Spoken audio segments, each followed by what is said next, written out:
के बाद भी जब अमेरिका और इजराइल ईरान को कंट्रोल करने में पूरी तरह से नाकाम साबित हो रहा है, तो अब अमेरिका की नज़र ईरान के परमाणु हथियार बनाने वाले एनरिच यूरेनियम पर है। जी हाँ, अमेरिका अब ईरान के यूरेनियम को चुराने की पूरी तैयारी कर रहा है। ये रिपोर्ट देखिए। इस रिपोर्ट में बताया गया कि 60% एनरिच यूरेनियम को ईरान के न्यूक्लियर स्टॉक पर कब्जा करने की यूएस की कथित योजना। एक्सियोस ने सबसे पहले इस बातचीत की जानकारी रखने वाले 4 अधिकारियों के हवाले से बताया कि ये बातचीत पिछले जून में ईरान के न्यूक्लियर फैसिलिटी पर यूएस इजराइल के हमलों के बाद से स्ट्रेटेजिक प्लानिंग में सबसे बड़ी बढ़ोतरी है। इस ऑपरेशन के सेंटर में 450 किलोग्राम यानी 60% एनरिच यूरेनियम है। ये ऐसा मटेरियल है जिसे कुछ ही हफ्तों में वेपन ग्रेड प्योरिटी में बदला जा सकता है, और अगर इसे पूरी तरह से 90% एनरिच कर दिया जाए तो ये 11 न्यूक्लियर बम बनाने के लिए काफ़ी होगा। ऐसे में सवाल कि जब अमेरिका अपने आप को महाशक्तिशाली कहता है और ये दावा करता है कि उसके पास दुनिया के सबसे बेहतरीन हथियार हैं, तो फिर ऐसी क्या नौबत आ गई कि उसे ईरान के परमाणु हथियार चुराने पड़ रहे हैं। पहले बात करते हैं अमेरिका के हथियारों की। अमेरिका के पास खुद के 13,000 से ज़्यादा एयरक्राफ्ट है।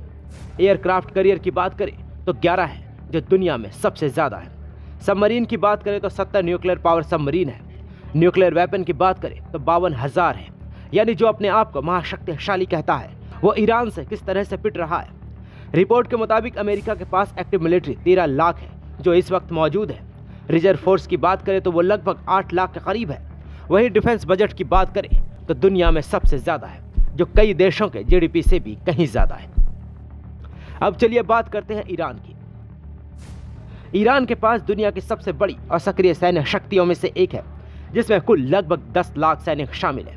इसमें 6,10,000 सक्रिय सैनिक हैं और 3,50,000 रिजर्व फोर्स। ईरान का रक्षा बजट 8 से 15 अरब डॉलर है, जो प्रतिबंधों के कारण सीमित है, लेकिन बैलिस्टिक मिसाइलों और ड्रोन में इसकी ताकत बेजोड़ है। लेकिन एक ऐसा हथियार जिसकी बदौलत ईरान अभी भी अमेरिका और इजराइल का सामना कर रहा है, और वो है फतह 2।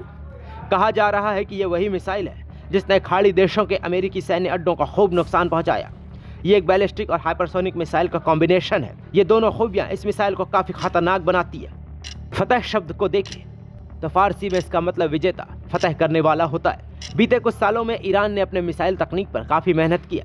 फतह 2 इसका सबसे अच्छा उदाहरण है।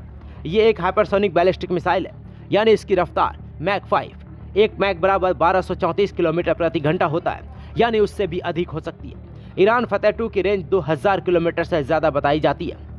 यह मिसाइल हाइपरसोनिक ग्लाइड व्हीकल यानी HGV वॉरहेड से लैस है।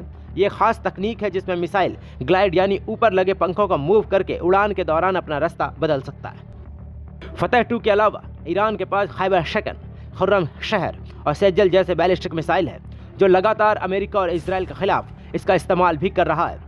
इसके अलावा ईरान का शहीद 136 ड्रोन्स भी अमेरिका इजराइल के लिए बड़ा सिरदर्द बन चुके हैं। आपको बता दें कि अली खामेनी की मौत के बाद उनके बेटे मुस्तबा खामेनी को ईरान का सुप्रीम लीडर चुन लिया गया है। इसलिए अब ईरान इस जंग में पीछे हटने के मूड में बिल्कुल नहीं है। अब देखना है कि अमेरिका आगे क्या करता है और ये जंग कहां जाकर रुकती है।